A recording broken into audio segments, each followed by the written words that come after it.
Question 44 is another example where we have acquired shares in another company on a piecemeal basis, so over a period of time.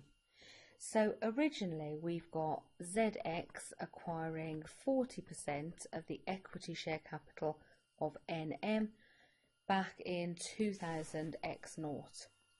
So at this point we don't have control, all we have is significant influence. And so in terms of accounting for that investment, we would be equity accounting for that holding as an associate.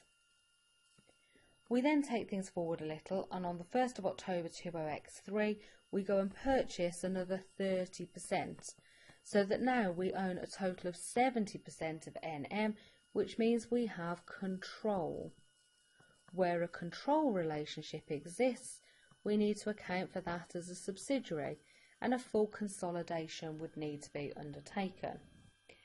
Therefore, as at the 1st of October 20X3, we effectively need to dispose of the investment in the associate and calculate any gain or loss that arises at that point in order to allow us to go ahead and calculate our goodwill, NCI and group retained earnings on a full consolidation.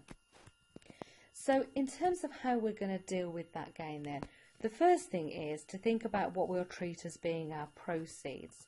We haven't actually sold this 40% investment, but we're going to pretend that we have. The sensible thing to do is go and take the fair value of that 40% investment at that date, which in the question they've given us as 390 million. What we'll then do is compare that deemed proceeds with the carrying value of our associate. So ordinarily this would be working 6 in a standard set of workings for subsidiaries and associates, but we'll do it within this working here.